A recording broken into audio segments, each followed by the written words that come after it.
Hey guys, today we're going to be talking about 187 Custom Fire Donk. This car is called Fire Donk because this car, I think it caught on fire before he bought it. But it is what it is, and this is not the car that was intended for the endgame build. But after digging into the original car, it just felt like this car was a way better fit. It was like in way better shape. And first, before the dyno session, they had a little bit of trouble losing the crank signal, but they got it fixed. And I just thought I'd say this red on white goes together perfectly.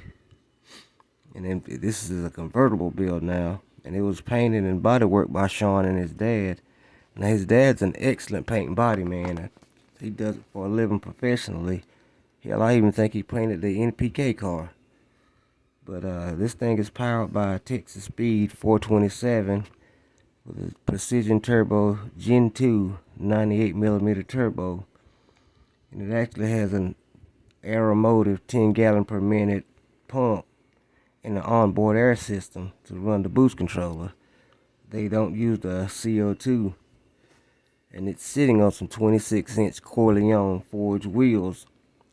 I mean, that's under the 29.5-inch small tire diameter they was given to make, so what difference does it make? But I mean, this thing made 1,018 horsepower at 16 psi in the beginning of the dyno session.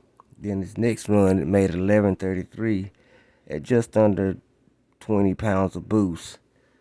And it finally made 1,206 horsepower at 23 pounds of boost.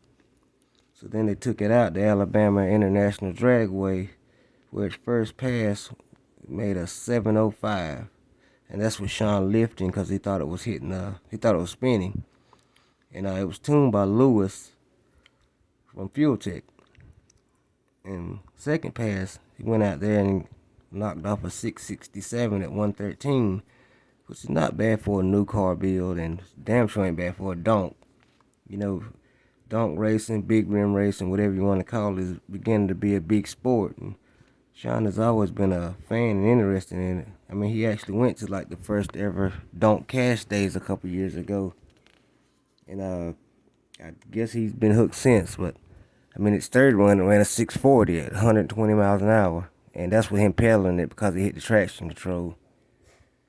But, I mean, Shawn thinks it needs another first gear in the Rossley transmission. He thinks it's too long, or maybe a converter change, but all in all, for what this car weighs and what it is, it rolls out.